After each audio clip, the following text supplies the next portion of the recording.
ఆదికాండము 30వ అధ్యాయము.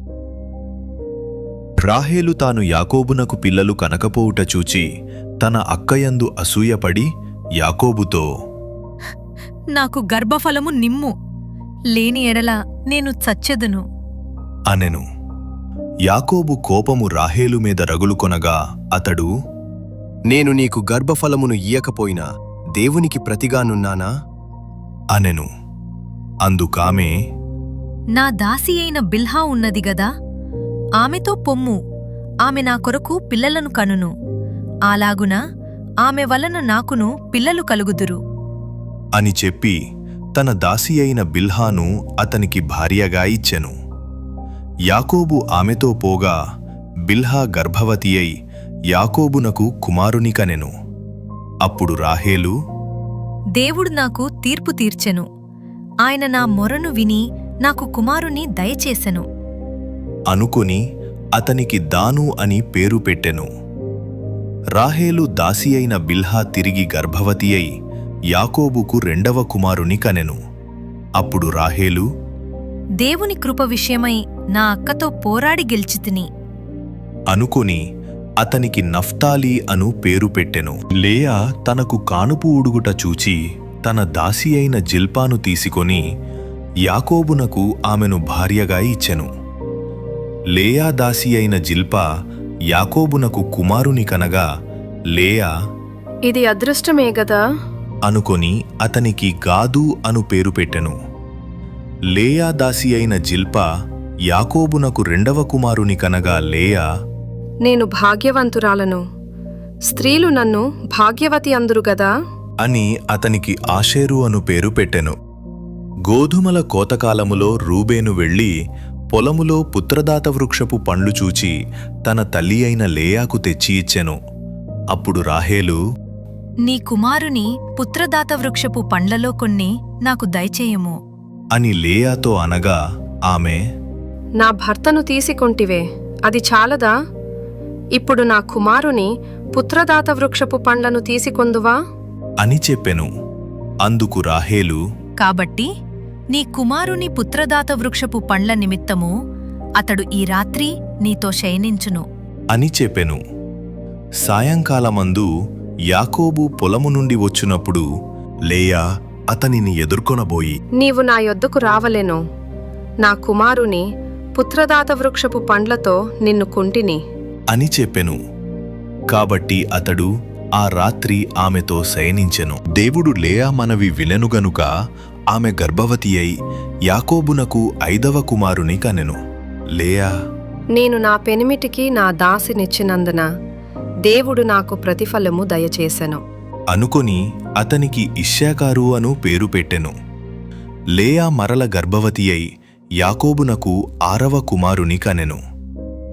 అప్పుడు లేయా, దేవుడు మంచి బహుమతి నాకు దయచేసెను, నా పెనిమిటికి 6 కుమారులను కనియున్నాను గనుక అతడికను నాతో కాపురము చెయ్యెను అనుకొని అతనికి జెబూలూను అను పేరు పెట్టెను. ఆ తరువాత ఆమె కుమార్తెను కని ఆమెకు దీనా అను పేరు పెట్టెను. దేవుడు రాహేలును జ్ఞాపకము చేసుకొని ఆమె మనవి విని ఆమె గర్భము తెరిచెను. అప్పుడామె గర్భవతి అయి కుమారుని కని దేవుడు నా నింద తొలగించెను అనుకొనెను. మరియు ఆమె, యెహోవా మరి ఒక కుమారుని నాకు దయచేయునుగాక అనుకొని అతనికి యోసేపు అను పేరు పెట్టెను. రాహేలు యోసేపును కనిన తరువాత యాకోబు లాబానుతో, నన్ను పంపివేయుము, నా చోటికిని నా దేశమునకును వెళ్ళెదను, నా భార్యలను నా పిల్లలను నాకప్పగించుము, అప్పుడు నేను వెళ్ళెదను, వారి కోసము నీకు కొలువు చేసి తిని నేను నీకు కొలువు చేసిన విధమును నీ వెరుగుదువుగదా అని చెప్పెను. అందుకు లాబాను అతనితో, మీ కటాక్షము నా మీదనున్న ఎడల నా మాట వినుము, నిన్ను బట్టి యెహోవా నన్ను ఆశీర్వదించే, నన్ను శకునము చూచి తెలిసికుంటిని అని చెప్పెను. మరియు అతడు, జీతమింతైని నాతో స్పష్టముగా చెప్పుము, అది ఇచ్చెదను అనెను. అందుకు యాకోబు అతని చూచి, నేను నీకెట్లు కొలువు చేసి తినో నీ మందలు నా యొద్ద ఎట్లుండెనో అది నీకు తెలియను. నేను రాకమునుపు నీకుండినది కొంచెమే, అయితే అది బహుగా అభివృద్ధి పొందెను. నేను పాదము పెట్టిన చోటెల్లా యెహోవా నిన్ను ఆశీర్వదించెను. నేను నా ఇంటివారి కొరకు ఎప్పుడు సంపాద్యము చేసికొందును అనెను. అప్పుడతడు నేను నీకేమి ఇయ్యవలెను? అని ఎడిగినందుకు యాకోబు, నీవు నాకేమియూ ఇయ్యవద్దు. నీవు నా కొరకు ఈ విధముగా చేసిన ఎడల నేను తిరిగి నీ మందను మేపి కాచెదను. నేడు నేను నీ మంద అంతటిలో నడిచి చూచి పొడలైనను మచ్చలైనను గల ప్రతి గొర్రెను, గొర్రెపిల్లలలో నల్లని ప్రతిదానిని, మేకలలో మచ్చలైనను పొడలైనను గలవాటిని వేరుపరచెదను. అట్టివి నాకు జీతమగును. ఇక మీదట నాకు రావలసిన జీతమును గూర్చి నీవు చూడవచ్చినప్పుడు నా న్యాయ ప్రవర్తనయే నాకు సాక్ష్యమగును. మేకలలో పొడలైనను మచ్చలైనను లేనివన్నీయు, గొర్రెపిల్లలలో నలుపు లేనివన్నీయు నా యొద్దనున్న ఎడల నేను దొంగిలితినని చెప్పవచ్చును అనెను. అందుకు లాబాను మంచిది, నీ మాట చొప్పుననే కానిమ్ము అనెను. ఆ దినమున లాబాను చారయైనను మచ్చయైనను గల మేకపోతులను, పొడలైనను మచ్చలైనను గల పెంటి మేకలన్నిటినీ, కొంచెము తెలుపుగల ప్రతిదానిని, గొర్రెపిల్లలలో నల్లవాటినన్నిటినీ వేరుచేసి తన కుమారుల చేతి కప్పగించి తనకును యాకోబునకును మధ్య 3 దినముల ప్రయాణమంత దూరము పెట్టెను. లాబాను యొక్క మిగిలిన మందను యాకోబు మేపుచుండెను.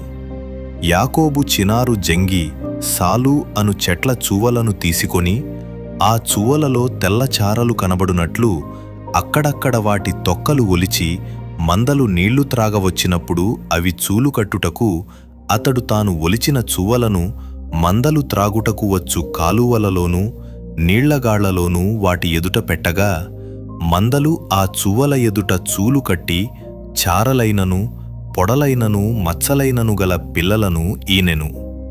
యాకోబు ఆ గొర్రెపిల్లలను వేరుచేసి చారలు గల వాటి తట్టును, లాబాను మందలలో నల్లని వాటి తట్టును, మందల ముఖములు త్రిప్పి తన మందలను లాబాను మందలతో నుంచక వాటిని వేరుగా ఉంచెను. మందలో బలమైనవి చూలు కట్టినప్పుడెల్లను అవి ఆ చువ్వల ఎదుట చూలు కట్టునట్లు యాకోబు మందకన్నుల ఎదుట కాలువలలో ఆ చువ్వలు పెట్టెను. మంద బలహీనమైనప్పుడు పెట్టలేదు. అట్లు బలహీనమైనవి లాబానుకును బలమైనవి యాకోబునకును వచ్చెను. ఆ ప్రకారము ఆ మనుష్యులు అత్యధికముగా అభివృద్ధి పొంది విస్తారమైన మందలు, దాసీలు, దాసులు, ఒంటెలు, గాడిదలు గలవాడాయెను.